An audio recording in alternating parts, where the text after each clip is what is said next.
چې تېره شپه خپله مور قتل کړې ده او هغه وایي چې ما خو خپله مور نه قتل کړې او دا مانه په ناخطا کې لګېدلې ده. دوی خپلو کې جنګ جګړه کړې وه او هغه جنګ جګړه سره دوی خپلو کې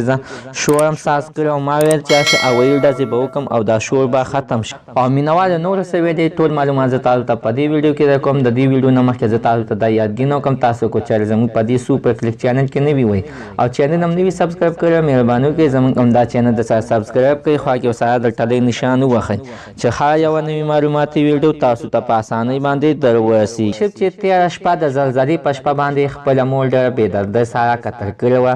هغه نن پولیسو ته ټوله انټرویو ویلې چې ما خو نه غوښتل چې زما مور یعنې یا مړه شي یا قتل شي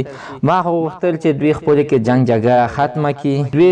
زه به هوایي ډزې وکړم او دوی به خپلو کې جنګ جګړه ختمه کړي. په زه چې څه ټایم کې ما تمانچه راواخیسته او د کوټې د ور نه بهر ته وتنم نو مور راته مخامخه ولاړه وه زما د تمانچې خوله د مور طرف ته وه. دې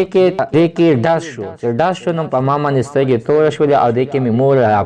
راپرېوتله او مور مې راوچته کړه او سینې ته مې نږدې کړه نو زما دا یو سر ټول د وینو شو. سمدستي دغه ټایم کې مې د خور خاوند مې په کور کې ناست و او هغه ته مې ویل چې زر ته زره ګاډی راوله مور مې هسپتال ته بوځو. هغه منډه کړه سمدستي ګاډی یې ونیولو او مور مې په ګاډي کې واچوله خو موږ په لار باندې لږ غوندې لیټ شولو او سمدستي مې ایمرجنسي ته بوتلله چې ایمرجنسي ته بوتلله او مور مې په ایمرجنسي کې پرته وه او زه پولیسو سیټ ته بوتللم او څه کاغذونه یې تیارول. بل سیټ ته چې مې وکتل نو د مور زنه مې تړلې شوې وه نو بس بیا زه بېهوشه شوم او په ځان باندې نه یم پوه شوې او پلار مې د مور په جنازه کې هم نو او تر اوسه پورې خپل کور ته هم نه دی راغلی هغه د سابندۍ مریض دی. په مینهوالو کاشف ویلې چې زه ول ډېر سخت خفه یم ځکه ما خو نه غوښتل چې زه خپله مور قتل کړم دا خو زما جنت و زه خو ډېر سخت زه نیزبین راغټ کړی وم. مینهوالو حتما نیزبین زامن او مور او پلار سره همدا قشانتي کارونه کوي. مینهوالو د دوی په اړه باندې ستاسو څخه د حتما نه خپله رایې لاندې په کامنټ کې شریکه کړه. زموږ د عزتمنو نننۍ معلومات ته د دې ځای پورې د نوي معلومات دپاره درسره زموږ همدا چینل درسره سبسکرایب کړئ خوا کې ورسره د ټلۍ نشان ووهئ چې هر یوه نوي معلوماتي ویډیو تاسو ته په اسانۍ باندې در ورسي.